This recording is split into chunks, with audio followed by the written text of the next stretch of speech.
देश की dairy giant Amul ने एक बार फिर से इतिहास रचा। कई चुनौतियों के बाद भी अमूल ने वो कर दिखाया है जो कई कंपनियों के लिए उदाहरण है। देश के लिए अमूल योगदान करने वाला अमूल अब $11 बिलियन का ब्रांड बन चुका है।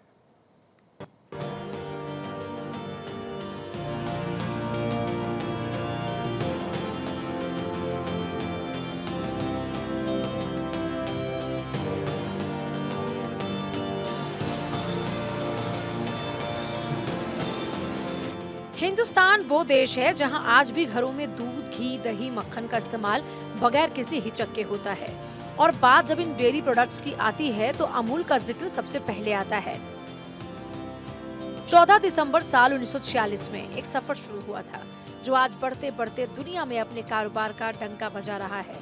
जून 1948 में 250 लीटर दूध से पहले प्लांट की शुरुआत करने वाला अमूल आज देश का डेयरी जायंट बन चुका है। और अमूल को लेकर देश का भरोसा उस कारोबार के आंकड़े से सामने आता है जो अमूल की अमूल्य कहानी को बयां करता है।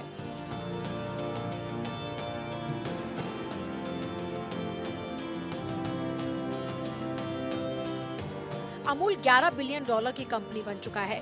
साल 2024-25 फाइनेंशियल ईयर में अमूल ग्रुप का टर्नओवर 90,000 करोड़ पहुंचा, जो पिछले वित्त वर्ष से 10,000 करोड़ ज्यादा है।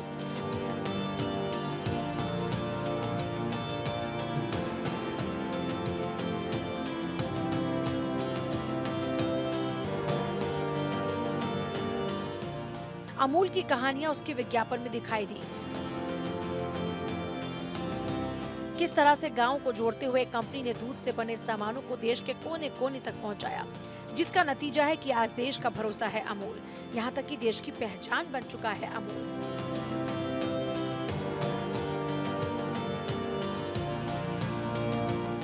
साल 2023-24 में अमूल ने 80,000 करोड़ का टर्नओवर किया था, जो अब बढ़कर 90,000 करोड़ हो चुका है। वहीं अमूल के दूध से बने प्रोडक्ट को बेचने वाले GCMMF यानी Gujarat cooperative milk marketing federation ने 11.23% के फायदे के साथ 65,911 करोड़, जो करीब $7.75 बिलियन होता है, इतना टर्नओवर दर्ज किया।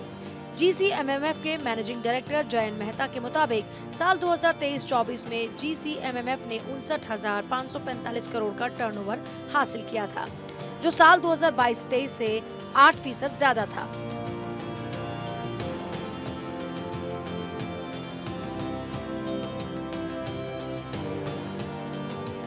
अमूल का मॉडल गांव को शहर से जोड़ता है। अमूल का मॉडल विकास की वो राह देश के लिए बनाता है जो गांव से निकलकर शहर तक पहुंचता है। अमूल का 3 लेवल मॉडल एक पिरामिड की तरह काम करता है। पहला लेवल डेयरी कोऑपरेटिव सोसाइटी, दूसरा लेवल डिस्ट्रिक्ट मिल्क यूनियन और तीसरा लेवल स्टेट मिल्क फेडरेशन। पहले लेवल में दूध का उत्पादन करने वाले गांव के सभी किसान आते हैं, जो डेयरी कोऑपरेटिव सोसाइटी के मेंबर भी होते हैं।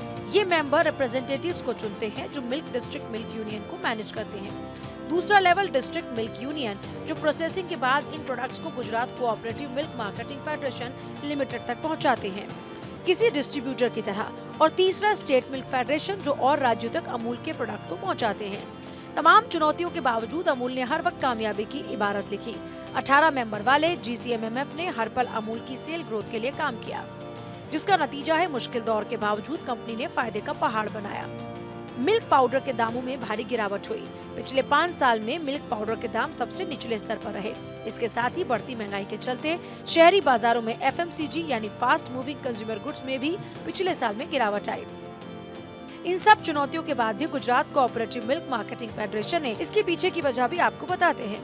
दरअसल GCMMF की मजबूत सप्लाई चेन, मॉडर्नाइजेशन और मजबूत डिस्ट्रीब्यूशन के चलते यह असंभव सा दिखने वाला काम संभव हो पाया है।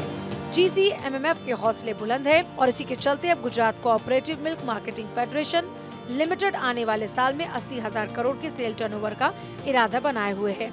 जिस GCMMF ने अमूल के प्रोडक्ट को आज देश के कोने कोने में पहुंचाया, उसकी पहचान क्या है वो भी आपको बताते हैं।